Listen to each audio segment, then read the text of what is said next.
Awesome. I see so many people already from across the country. That's so awesome to see. Well, continue to introduce yourself within the chat. We have a lot to go through, so I'm going to go ahead and get started.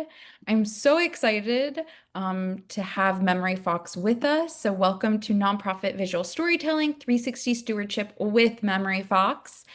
Before I hand over the ropes to Natalie, our guest host today, I just wanted to introduce myself. My name is Lisa Galperin. I'm the Marketing and Communications Manager here at Mighty Cause.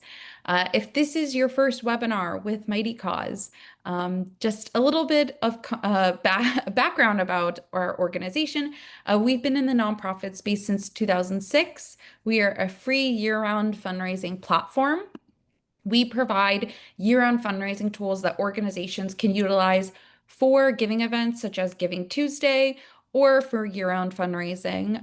We also have integrations, donor management, analytics, etc. But enough about Mighty Cause. I'm really excited to introduce Natalie with us. Natalie is the Community Engagement Manager at MemoryFox, and I will hand over the ropes to you, Natalie.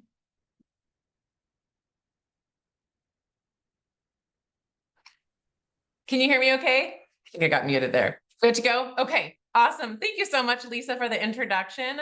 What an absolute pleasure to be here with you all today. Absolutely love seeing so many different missions represented in the chat here, and really from all over the place, from East Coast, West Coast, and everywhere in between. So thank you all for being here as we start to transition into fall, which is really amazing to believe, and so much opportunity on the horizon here to close up the year on a high note, make a really great impact. And I know especially this time of year, time is so valuable for everybody. So just want to start by saying thank you for taking 60 minutes out of your day to learn together, probably knowing what you all have on your plates at this moment. On that note, pop it in the chat. How's everybody feeling as we head into October next week? Give me one word to let me know how you're feeling. My hope today is that in our time together, we can really just disconnect from any outside distractions as we start. Oh, great. I love to hear Becky and Julie both feeling great, excited. Edwin, awesome. Bring that energy, everybody. Keep it coming. Feeling fine, Dawn. Love to hear it. So yeah, my hope is that we can disconnect from any outside distractions as we start to talk about visual storytelling and what all it means to engage in 360-degree stewardship. Let me get my screen shared here so we can get rolling.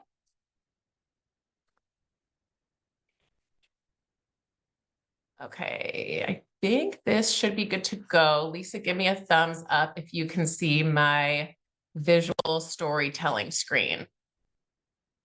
Yep. Awesome. Okay, super, excellent. So what we're going to start if you want to just, I don't know if you're in the presenter view. Yeah, thank you. I will definitely do that. I meant to do that. So I appreciate the reminder because sometimes your brain just gets distracted, especially with so much wonderful activity in the chat, which I love to see. And Caroline is energized. Awesome. So what I want to start to help you think through today is all the wonderful stories of impact you all have to elevate at your missions, those mission moments that you have to highlight to really showcase the wonderful work that all of you are doing.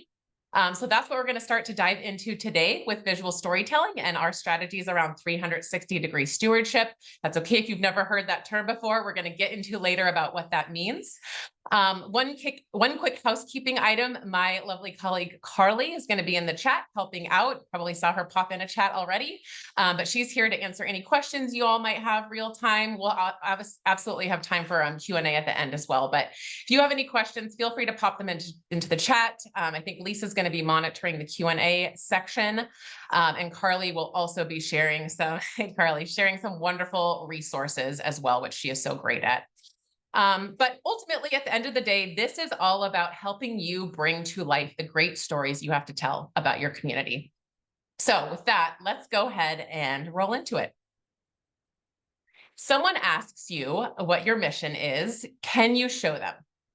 Sure, we can probably likely tell them through words in the form of our mission statement and our values, but can you really show your community and the world what your work looks like? And really, why does that even matter?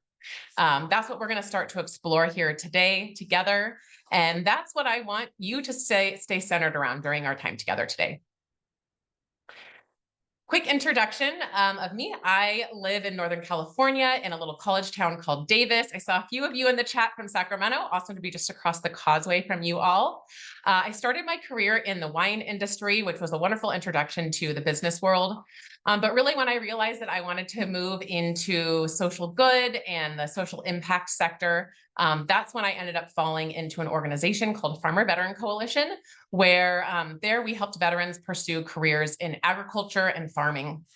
And really, in overseeing their communications and marketing effort, it was the biggest privilege for me to get to share some stories about these veterans who are now really serving their community a second time by growing food to feed them. In that role, I absolutely came to appreciate visual storytelling and how much it meant to those farmer veterans we worked with to have the chance to share their own lived experience firsthand. And really, I so strongly came to believe in the power of storytelling that ultimately, when I moved on from them, I was so lucky enough to join the team at MemoryFox, where now I get to work with hundreds of missions and important nonprofit work to help all of these people bring their impact stories to life. And it absolutely is the biggest pleasure day in and day out. All right, quick roadmap of where I want to spend our time together today. So we're going to start by digging a little bit into why visual storytelling is so important. Then we'll talk about 360-degree stewardship. What the heck is that? Why does it matter? Ultimately, we'll look a little bit at how you all can tell your community stories. And I'll share some examples as well, because I know it's often easiest to learn from other people's example and kind of see that behavior to model. All right, so why is visual storytelling so important? Three reasons right off the bat. First of all, Classy put out this really great study showing that you will raise more funds by incorporating video. So fundraising campaigns that incorporate video receive 114% more funding than campaigns that don't. Secondly, stories are more memorable.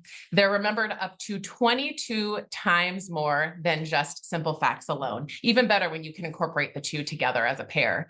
But really, a lot of that has to do with how our brains are wired. Stories are how we relate to each other. They help us make sense of the world and connect to other beings. They foster empathy and influence our behavior. Really, if you think about it, we as humans have been telling stories since the beginning of time, and it's what continues to help us just make sense of the world around us. And then lastly, it's just what the people want. Love this study from Sprout Social, where they say that 62% of users say that they have become more interested in a product or a brand after seeing it in short form video. I don't think at this point in this day and age, that's really surprising to anybody. Like, video and images are how we're consuming everything content-wise in the world around us. But beyond that, stories really, when you think about after nourishment, shelter, and companionship, stories are the things that we need most in the world. So we understand their importance, yet at the same time, the challenge for nonprofits is that we frankly have been given the nearly impossible task of competing.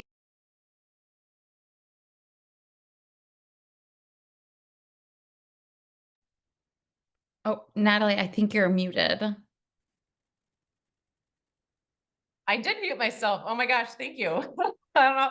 Okay, let me back up. Hopefully you got to this point with me. I was saying that we understand how important stories are to share, yet when we think about ourselves in the nonprofit world, we really have been given the impossible task, or nearly impossible task, of trying to compete in this day and age's attention economy, while at the same time remaining true to the ethical standards for authenticity and storytelling.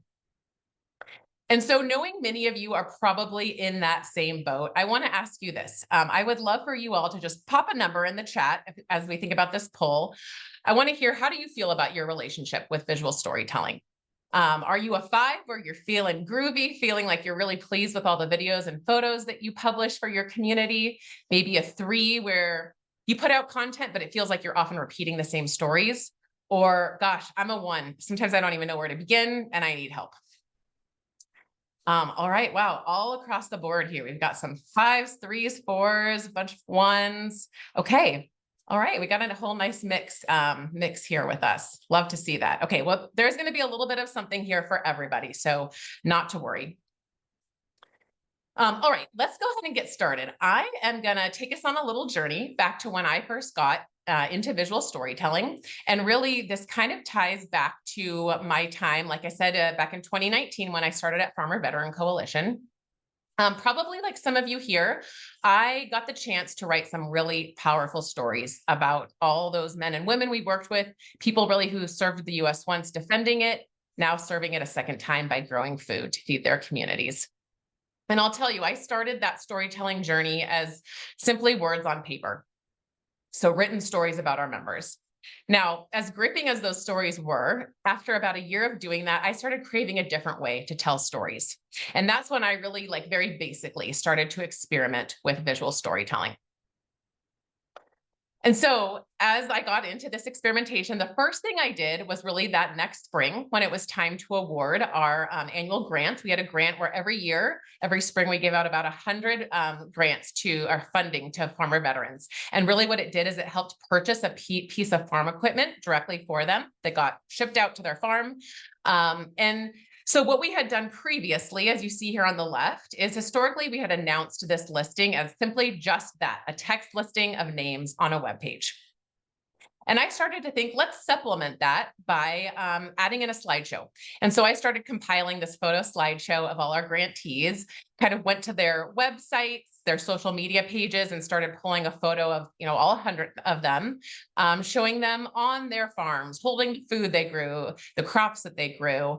And really, it was a nice way to show off this collection of faces to our community with that visual representation of what they were growing. Now, again, I just did this by going to their channels and pulling content. And while it did make a really nice impact through this visual representation, it was still a passive share, right? These people that we worked with weren't sharing these things directly. I wasn't engaging them directly in conversation. They were just these passive subjects as I pulled the images on their behalf. So it was really then that I started to think, what if I allow our community to share their own story in their own words? Has anybody done this? Anybody tried this at your organizations, or maybe anybody who's like really eager and been wanting to try this? Go ahead, let me know in the chat what this has looked like for you on your own journey. And as you all do that, I'm going to transport you back with me to 4 years ago.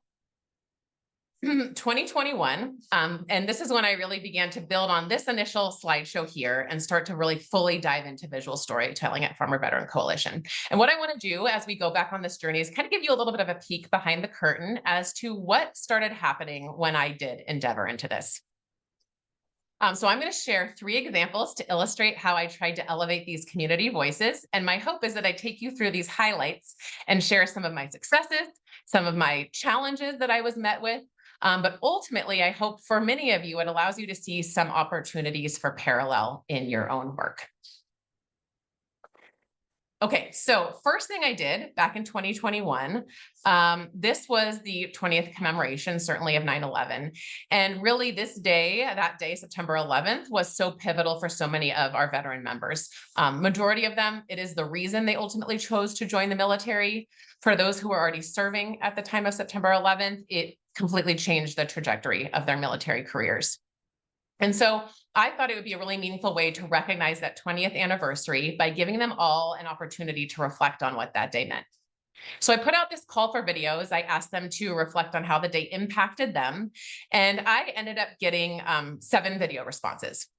Now, absolutely, without a doubt, on its own, this made for a very impactful piece as I pieced them all together. However, we had 30,000 veteran members across the country that we worked with. And so what I felt about it was that 7 wasn't totally representative of our community on the whole. It was a great start, but I really wanted to bring more people into this storytelling element. Now, 2 months later, Veterans Day rolls around. And so our thinking as a team was to use that as a day to celebrate our collective members' time of service. So here's what I started to envision. What I hoped was that we could show all these faces of our many veteran members really by representing them through a singular photo of themselves in military uniform. And I would take these and turn them into a web page, kind of like a collage of sorts. And my hope was if I could get 100 photos, which I was really hopeful I could, it would make for a very nice collection, 3 or 4 going across the screen, cascading down the entire webpage. Now, I could have decided that right there, I could have decided our community just doesn't like to engage, kind of knowing that I only got 7 responses the previous time. Maybe it's that they were too busy, just too hard to get them to take time out of their day to share. And I will tell you, I definitely almost talked myself out of this endeavor. But in the end, I went forward, I put out an email request. Any guesses? Anybody want to guess in chat how many photos I ended up receiving?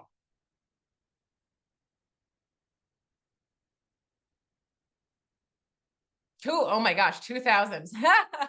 All across the board, 75, yeah, hundreds. Okay, yes, you guys are all in line here. So I was absolutely, completely overwhelmed when 800 photos landed back in my inbox. Overwhelmed, certainly in the most wonderful way of getting to celebrate so many different members and get such strong participation from our community.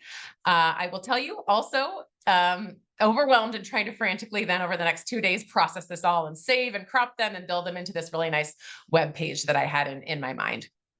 But when I thought back to, okay, what made this particular ask so successful and with such greater return than the first one, I started to realize a couple things. One, it's because it was a really simple request, very easy. These veterans, without a doubt, all had this photo on their phone at their fingertips. All they had to do was respond to the email, attach it, and send it off to me. The other thing is this was something that they were so proud to share. And so it really moved them and compelled them to engage in that way. Now, amidst all of this, as these emails started landing in my inbox, something transformative happened. When they started rolling back in with those emails attached, hundreds of these veterans we worked with, literal hundreds of them, also wrote in the body of their email, "Thank you for remembering us. Thank you for recognizing what Veterans Day is supposed to be about, for not forgetting us, for making me feel seen and heard and like I matter." I couldn't believe this. I couldn't believe what I was hearing and in the sheer volume that I heard it. Really, to learn that so many of these veterans felt forgotten about, and especially on the day that was supposed to recognize them and their service to a country. Even just a simple nod to the years of sacrifice they made. But after all of that, instead seeing that holiday reduced instead to discounts and sales and specials and deals.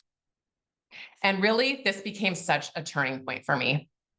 This is when I began to realize that visual storytelling wasn't something I wanted to do just for our donors.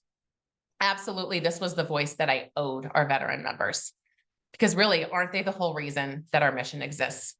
They deserve to be seen and heard and feel like they matter. And so lastly, my final endeavor to close out that month was fast forwarding ahead to Giving Tuesday as it rolled around that November. Our team really decided to take kind of an alternative approach that had a lot of conversation and spark around it that year, which was launching Giving Tuesday as a day of gratitude to then lead into the entire giving season instead of just using it as another day to ask for money. And so our thought as we pulled this together was to go back to those grantees to whom we had awarded that farm equipment that I was referencing earlier and ask them to just record a short little video of themselves on their farm with a piece of equipment behind them and to simply explain how it made them more efficient in their operations and also share a short little thank you message. Now, I'll admit, I did feel a bit of anxiety again around asking. Felt like I was asking them for something big of their time and kind of pulling them away from everything that they were otherwise doing on their farms. However, again, what overwhelmed me, just like that last ask, was how genuinely enthusiastic more than a dozen people were to film a video. And really that also several of them came back to me saying, thank you for the opportunity to say thank you. It helped them feel included. It really became a wonderful way to elevate their voices. And really, it reminds me of this great quote here by Maya Angelou. "There is no greater agony than bearing an untold story inside you." Clearly, these veterans had a message that they wanted to share, and we just had to give them the right moment to do it. So ultimately, on my own personal journey of diving into visual storytelling, I came to realize that showing the faces of our community wasn't about stewarding donors alone, It was about stewarding our beneficiaries, our constituents, our members, the people really that is the whole reason that our mission exists. 360-degree stewardship. And I think we often talk about donor stewardship, which absolutely that is wildly important on its own and should be something we focus on. At the same time, we also should not overlook the importance of community stewardship. And I know for me, if I had given up altogether after that first 9/11 story collection attempt, then I would have never had this epiphany. Okay, how's everybody doing? Let me know in the chat. Are you all with me as we start to go forward here into deep diving on 360-degree stewardship? Love it. Yes. Yeah. Okay. Awesome. Great to see such enthusiasm. Okay. So here we go. Here is how I define 360-degree stewardship. I look at it as a holistic, inclusive approach towards building relationships with all members of your community and giving them the opportunity to authentically share their voice and then to listen intently when they do. Now, why exactly does this matter? If anyone has ever heard of the nonprofit called P4H Global, maybe you've heard Dr. Bertrude Albert and Dr. Priscilla Zelaya, who are the founders of this nonprofit. Maybe you've heard them speak. They did this wonderful TED Talk years ago. You will understand why this is so critical. And so I brought up this clip. I'm going to play a little bit of it. I want to help you understand from their perspective why listening to your community is absolutely essential. Our desire to change the world. So when the devastating earthquake of 2010 came and struck Haiti and took the lives of over 300,000 Haitians, we were ready to leap into action. I mean, we couldn't stand still and watch a devastation like this just take control of a country that we loved so much. And so our response was to spend months collecting clothes, food, and shoes for the Haitian people. We ended up collecting over 400 pounds of clothes, and then we took an airplane to Haiti with a team of volunteers and spent a week just passing out all of these clothes that we had collected for the Haitian people. I gotta be real with you guys, for that week, I felt like a younger, blacker, broker Oprah Winfrey. You get a shirt, you get a shirt, you get a shirt, everybody gets a shirt. Okay. I felt good. I felt real good. But that was short-lived. Yeah, at the end of the week, we sat down with community leaders to hear what they thought about our work. They thanked us, but we ended up having a conversation we weren't anticipating. They shared with us how our actions hurt the community more than it helped them. We were really confused by this. We couldn't grasp what they were telling us until they introduced us to a man who sold clothes for a living. And he wouldn't be making any profit for the upcoming weeks because of our actions. They introduced us to a woman, her name was Rose, and she had 5 kids. She sold clothes and shoes, and we robbed her of the opportunity of making profit because who can compete with free? The community, they could have been upset with us, but they weren't. Instead, they had this overwhelming sense of defeat. And for us, that was worse. And so we're sitting on the plane ride, getting back home after this trip, and their words just keep replaying over and over again in our minds. Bertrude, Priscilla, we didn't ask for this type of help. You just gave it to us. Because you didn't ask, we were robbed of the opportunity to provide for ourselves, to believe in ourselves. Okay, so this is exactly why this matters. As they just laid out here, how do you know what your community needs if you don't give them a voice? And if you're not giving them a voice, then really, are we even representing the people that we work with? Conversations are the way that we move past those assumptions. Really listening to those stories allows us to guide our every moves and inform our programming. So when we engage in this type of 360-degree stewardship, we are encouraging our community to share their needs, their hopes, their dreams. Often we're lifting up the voices that are not always heard. And then because of that, it helps us begin to understand the true needs of our community, helps us build an ecosystem of interconnectedness, And then ultimately, at the end of the day, it's going to help us inspire more giving and more support of our missions through that tangible impact. So how do we actually do this? I'm going to start on the next slide by giving you all some ideas of what this can encompass. I want to highlight a few examples, like tangible examples of organizations who are doing this really well, so you can get an idea of what this could look like. And then at the very end, we're going to come back around and get real tactical with the remainder of our time on how you can do this, and kind of the structure of how to approach this through your own community. Okay, so here are some ideas, some ways that you can start to elevate your own voices, solicit that user-generated content for that 360-degree stewardship, and also at the same time to showcase the important work that you all do. So one idea is using stories to educate, to actually perform your mission.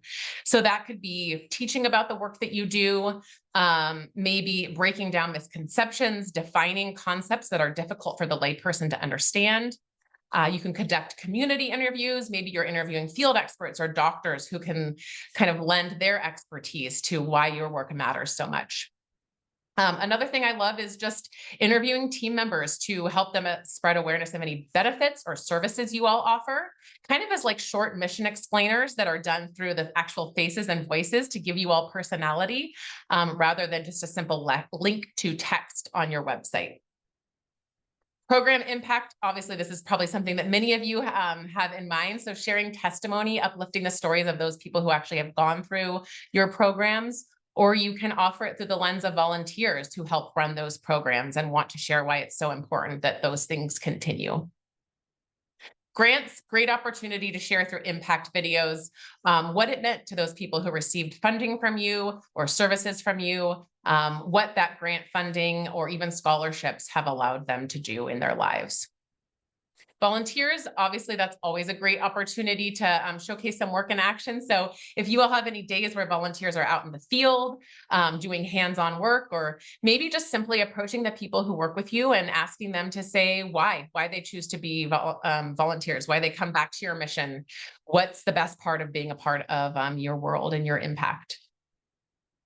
Events are such a critical moment to be able to collect some good testimony on the spot. And we think a lot at MemoryFox about like outputs versus impact. So outputs meaning like, okay, so you share that you had 300 people come to your event. So what did that mean? What change is there actually in people's lives by being a part of your event or your program? What impact has it had on them? Being able to capture that through their own words is so critical in giving your donors and supporters that peek behind the curtain of what it means. Anniversary celebrations, great moment to recall any memories past, and also not only to celebrate how far you've come, but also to anticipate where you all are headed and really what goals you have for the future. And then last one here, donor stories. I don't think it's any surprise that every unique supporter probably has some sort of origin story as to why they are tied into your community, why they choose to give to you. But it's a lost opportunity if we're not actually asking them why they give or what inspires their gift, or why your mission is so important to them to support. So inviting people in to share their reasons why, conversely, creating some nice gratitude messages from you, your staff, your board that you can share back with all those supporters to hear directly from you what it means to have their continued support. I think it's really important as we think about all of these ideas and all this potential for you all to keep in mind that you don't always know what your storylines are, what stories you have to share, unless you specifically ask. And really, at the end of the day, stories are more than just stories. Stories are memory aids, they're instruction manuals, they're moral compasses. And I know this is something that took me a little bit of time to kind of expand my thinking and get beyond like a story is just simply following one person through their journey over time, which it absolutely can be that. But I think there are more ways to really fully encompass the word story to help hit on some of those key points that we were just looking at on that last slide. All right, so let's go ahead and look at some examples. I'm going to highlight here 3 examples of organizations who are doing this really well. And I kind of want to show you visually what they have done, again, to help inspire some of your own thoughts here. So first up, Wreaths Across America, this is a nonprofit that we at MemoryFox work with. Some of you may be familiar with them. Maybe some of you have even participated in their large annual wreath laying ceremony. This is something that happens every December. They have thousands of volunteers who go at locations all across the country, the US, I should say. So cemeteries across the US where these volunteers place wreaths on headstones of fallen service members. This is a super high volume event in terms of participation, again, because it just is so widespread in their reach. People are doing this all over. And so what they end up doing to really collect some of these very pivotal moments is they prompt their volunteers to share what it means to participate on this day and who they are honoring by doing this. And what's absolutely amazing with them is they are actually able, every December, they capture over 8,000 pieces of content on this singular day alone. Well, actually the day after, but in the coming days after, they collected 8,000 pieces of content, which then they were able to capitalize on and utilize all year long in their marketing materials. Even really more importantly than that, I'd say it gives voice to those people who wanted to reflect on someone they lost, someone who's really important to them, as a way to pay tribute to that memory of that individual. And I'll say, if not for capturing this content, this absolutely would have been all otherwise lost marketing collateral. Second example, hiring our heroes. Really important work, whereas, again, another veteran-based organization, I know we have a lot of those in the examples today, but as veterans are returning home looking for their full civilian career, they place them in a 6-week work internship program that is fully funded by CarMax as their corporate partner. Now, Hiring Our Heroes wanted a kind of like a way to do some grant reporting, to report back to their corporate partner to say, thanks so much to your funding and our programming. Here's all the veterans we put through this cohort. And so they allowed them by running this campaign to share their story through their own voice, saying, here's the skills I built. Here's what it's now going to allow me to go out and seek as full-time employment. And they then built these into a really nice story page, kind of a web page that they shared back with their contacts at CarMax to, one, say thank you, show some impact of the funding, but two, also with that gratitude, start to steward that relationship and hopefully secure funding for future years. Okay, last example here. This is from the YMCA of Northern Alberta.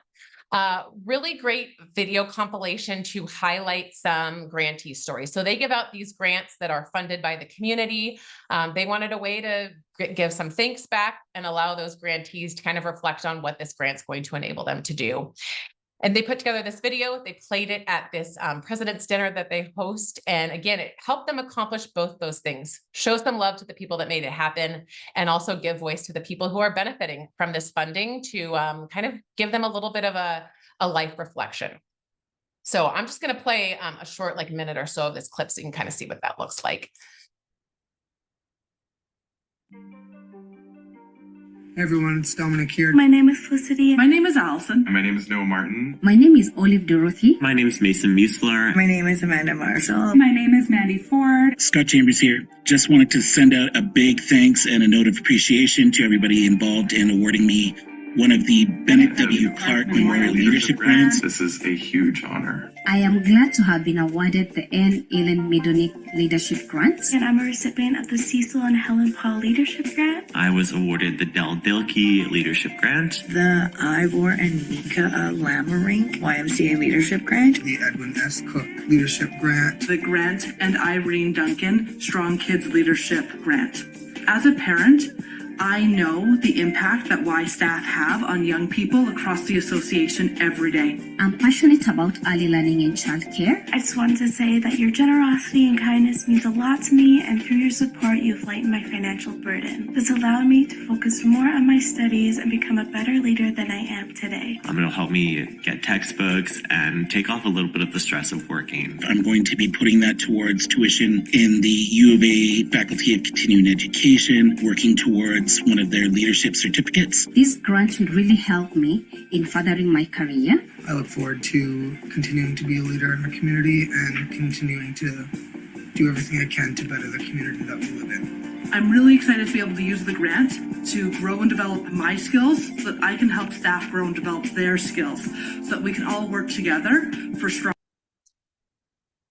Okay, so again, I think they just did such a wonderful job of collecting these very short snippets that made a super impactful and impressionable piece, and at the same time, helping these grantees kind of understand and refine their own story. All right, so now the big question, how do we get started? How do you all go out and do this in your own community? I know sometimes lifting up these stories can feel really daunting. We talk with a lot of people who often have all these questions like, who do you collect from? Do you need to interview them? Oftentimes we hear, does it have to be some big produced piece? Or even where do you share it? So I want to invite you all, as you kind of think through your own challenges, go ahead and drop in the chat. What do you feel like is the biggest hurdle for you collecting your community stories? Maybe it's just having a lack of time and capacity and bandwidth, because I know all of us as nonprofit leaders wear a million different hats. Maybe it's just finding the right people to solicit from or asking good questions to get that good content. Yeah, I've seen a lot of you talk about HIPAA considerations. That's certainly something that I know is a barrier for people in healthcare, or that space where HIPAA definitely plays a large role. We talk about in some of our anonymous storytelling panels, webinars, and the ethical storytelling report, which I think Carly was touching on earlier, talk a lot about how to tell these stories anonymously in a way that still is going to show the impact, but will keep those like HIPAA privacy considerations front and center. Beginning with that first one, that's right, Edwin, you got to start somewhere. And sometimes it does take that little bit of hurdle getting that first story to begin like the waterfall of momentum. Staff buy-in. Yeah, video editing, I will tell you, I don't have a lot of video editing background either, but Christina, I hope you're using Canva, because it sure makes us the most incredible graphic designers and video editors without having to know like any background or expertise on that. Ethical considerations, absolutely. We always hold ourselves centered around that at MemoryFox. Yep, disaster highlights. Okay, yeah, really, really lots of important considerations here. Let's see, Chloe says we're a small dog rescue and only have around one adoption a month. Okay, I think there's still, Chloe, lots of different perspectives that we can think about highlighting, and that's a great leading and segue here, because we're actually gonna get into that in just a moment.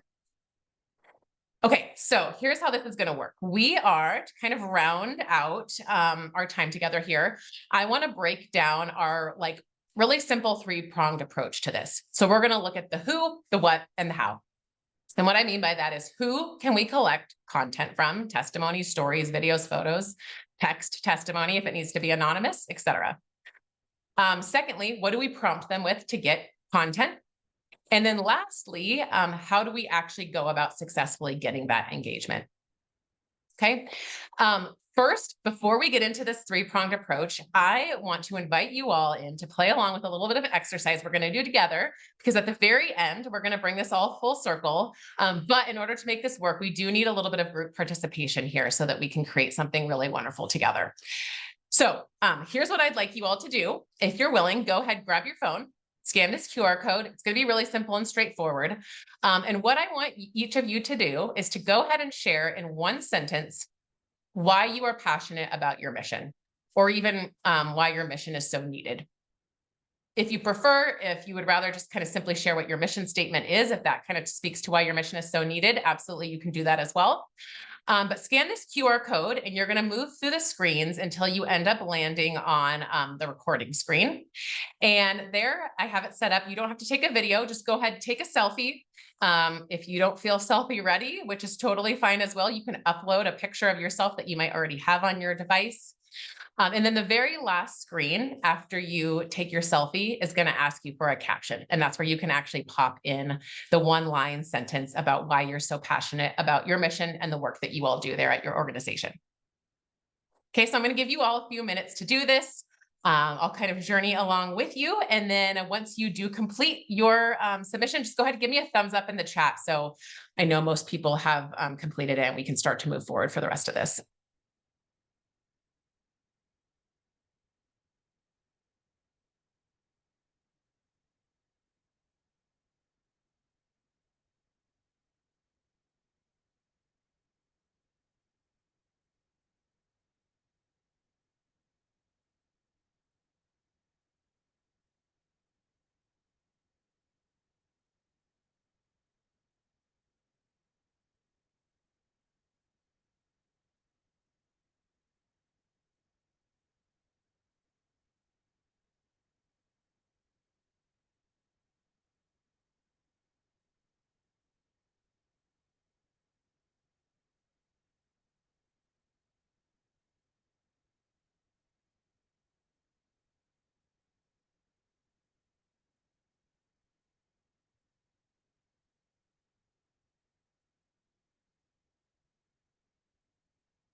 Carly off to the races, got hers in. Love to hear that, Carly.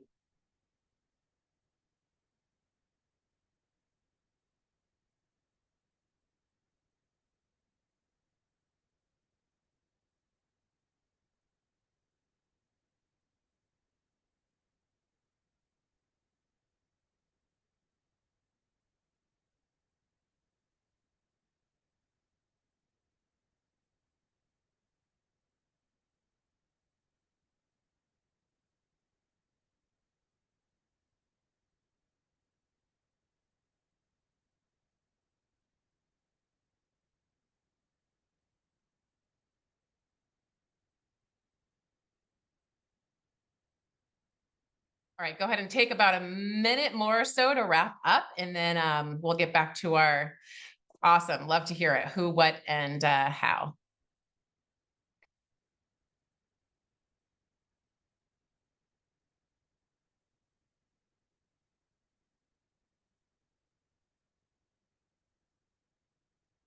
Upload in progress. Great, Cody. Thanks for the real-time update.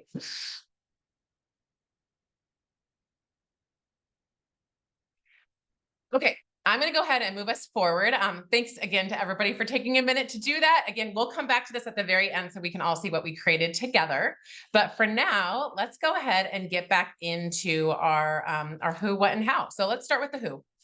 So I want to workshop this a little bit. I want to help you all break this down in a really way that's very approachable and kind of like a tactical approach here. So we're going to start with the who. The question is, who can you collect stories from? So I threw a few ideas up on the slide. Certainly you all have different perspectives and personas and voices in your community that you can tap to get testimony from. But some ideas here. So founders, absolutely, founders are the original reason why your organization exists and probably have some really meaningful stories to share as to why they started your organization. And I once heard somebody say that founder stories are so often undershared and underutilized. So thinking about that founder story, great perspective. Volunteers, program participants, we touched on that a little bit before. Scholarship awardees. Donors, like we talked about, absolutely have a story to share. Family members are a great adjacent story to the main program participant because they can often offer a very different perspective than the direct individual. Case managers and field experts and doctors are all great ideas as well. So what I want you to do, each of you, just start to think about 2 to 3 different people in your community that you can tap for content. And if you're feeling brave enough, feel free to share those in chat for maybe other people to learn from, to inspire other people's ideas who might have similar personas that they could collect from. But at a minimum, I just want to get your wheels turning of a couple of ideas there. Okay, so now that we have the who, now let's consider what we can actually prompt these individuals with. Our best tips, kind of best practice at MemoryFox, is simple and short. That's the best way to get community engagement. So basically, the easier that you make your prompt, kind of like when I think back to what I did at Farmer Veteran Coalition, the more people will participate. So what we find that works best is prompting someone with a very specific question, or even like a leading statement, giving them the beginning of a statement with a ... and asking them to complete the rest in their own words. So what I mean by this is, in terms of simple and specific, is helping them pinpoint a very specific moment in time, a feeling, something concrete or tangible that they can reflect back on. So this one here, tell us your story. That is very open-ended. That is kind of hard for me to even, I don't even know where you want me to begin answering that question. Instead, try something like, how did our organization help you overcome the challenges you were facing? That's going to help people hone in on that one specific, something concrete, one specific moment in time. Same thing with something like, tell us about the volunteer work that you do. Are you asking me to list out everything I do on a weekly basis? Or would you rather that I tell you about the first time that I volunteered for you and how it made me felt, or my earliest memory of volunteering with you all? So again, simple and specific. Okay, so going back to those different voices that we just identified for the who, here are some prompt ideas that I'll throw out that you all can think about asking your different voices. So again, going to the founders, what was the need that you identified in your community when you first started the organization? Volunteers, what one moment of volunteering sticks out most to you? For program participants, you can ask them the most important thing they learned or skill they built by being a part of the program. Scholarship awardees, maybe you lead them in with that leading statement of, because of this scholarship, I'll be able to. Donors, certainly what inspired your gift today. For family members, we can talk about the transformation they've seen in their lives as a result of our programming. Case managers, maybe you're asking them to share their favorite mission moment. And then lastly, I always love the perspective of field experts, doctors, those trusted voices in your community, to share like what that top issue is that's facing your community today. Okay, so we've got our who, we have got our what. Hopefully your wheels are really starting to turn now, and I want to end us on the how. So I'm going to share kind of like our best secrets for success, our handful of tips on how you actually go about reaching out to people and making sure that they can share their great testimony with you. And just out of respect for time, I'm going to go through this pretty quickly. I think the answer is yes, you will be getting these slides, so this will come back around to you. But if anybody wants to dive into any of these how strategies that I'm going to cover quickly here, absolutely reach out to me afterwards. We can explore these more in depth together and how it might apply to the work that each of you do. All right, so a few tips. First of all, we've pretty much like hammered this point home by now, but I want to encourage all of you to think about all the diverse stories you can share, that full 360-degree lens. Who are all the viewpoints you have to share in your community? Those multiple voices, those multiple angles, that's what's really going to help paint the full picture of the work that you all do. Being authentic. I think oftentimes our community feels like this is something that has to be so polished and produced, and it has to be big, and we have to take a lot of time to put the content out there. It absolutely does not. In fact, authenticity is what the world craves these days. It's what makes people relatable. It builds trust with your audience. So absolutely reminding people that they can keep in mind, it doesn't have to be overly produced. Raw is better. We always say, our CEO, Chris, says, ums and ahs. It's okay for those to be in there because that's how somebody actually speaks. It's okay for somebody to correct themselves. Make that content real, authentic. Simplify, we talked about those examples of really simple and straightforward asks. Same thing with keeping your prompts short. People do not want to share long diatribes. We also on the consumer side don't want to consume long content these days as we have increasingly shorter attention spans. So it's okay for those video shares to be 10 to 20 seconds as a good starting point. You can still get really impactful testimony in a short 10 to 20 seconds, especially if you're going to take a bunch of little clips and weave them together into one bigger piece. The more you can include an example of what you're looking for, kind of helps model that behavior so people see what it is, how they're supposed to actually participate, and what you're asking them to share with you. That goes a long way into getting some good engagement. Same thing with the more that you can bake these asks into your existing process, touch points where people are already engaged with your community, where they're active with you, that's going to be the best way, whether that's newsletters, email, social media, maybe in-person gatherings. Which kind of leads into real-time capture, getting that content in the moment. And then kind of to round us out, multiple touch points. People, as we know, just like donors, people need to be asked something multiple times before they actually take action. So, we're all busy. We do 100 things a week. We forget. Sometimes when you ask somebody to do something on that first try, you're not always catching them in the best moment.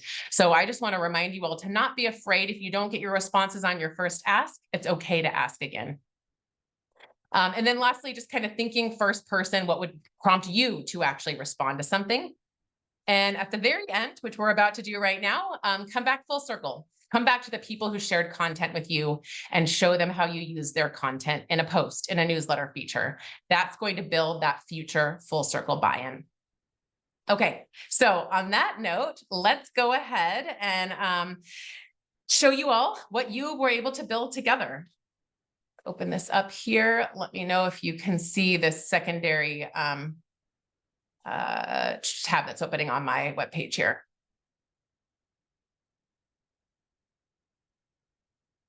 Look at all these wonderful faces here with us today. I'm passionate about working with vulnerable populations towards poverty alleviation.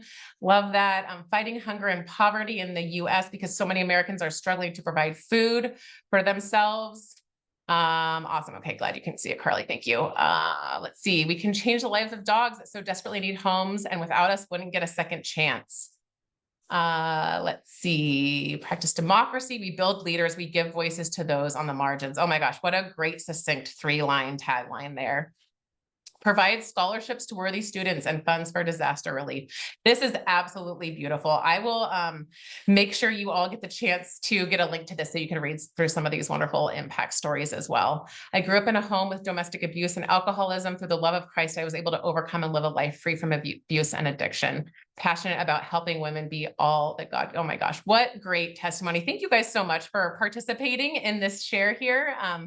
I know sometimes it takes a little bit to put yourself on the line, but really I think this paints the picture of what all you can do with your communities to really highlight that great gallery of impact. And at the end of the day, that is what it is. It's up to us to extend the invitation, to invite our community into the conversation, and then to listen to them so we can give them exactly what we need.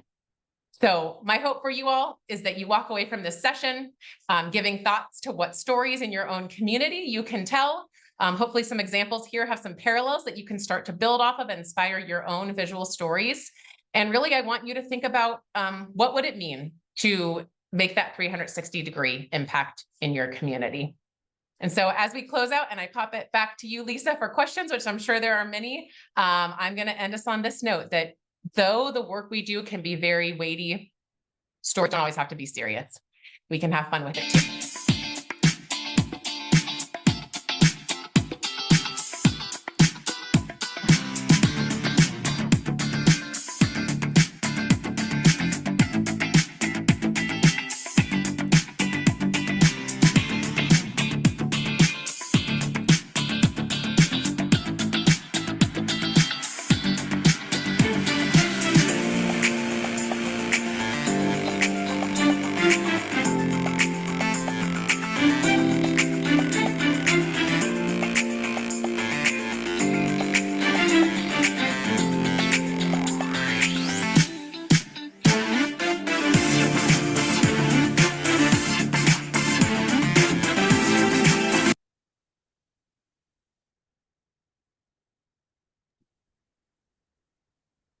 Awesome. Thank you so much, Natalie. This was so helpful. Yes, if you want to share the offer.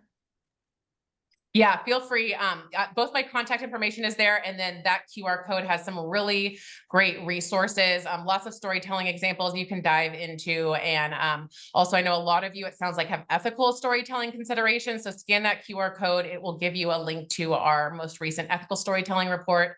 And Carly is actively working on building out our 2025 report, which will launch at the end of this year. And so this webinar is being recorded. So we will send a follow-up email with the offer as well, a copy of the slide deck and a recording. As well, there will be a survey that pops up when this webinar is finished. If you are interested in learning more about Mighty Cause or MemoryFox, let us know in the survey, and that will also be included in the follow-up email. So if you would like to get in touch with MemoryFox, you can let us know there. I think actually Carly covered a lot of the questions, thankfully in the chat as the webinar was going on, but we can stick around for a couple of minutes if anyone does have any other questions that pop up. Yeah, no surprise there. Carly is such a rock star getting all those questions answered real time. So thank you, Carly, for your effort to make sure everybody was armed with the information they needed. Hi, Talisha. So great to see you.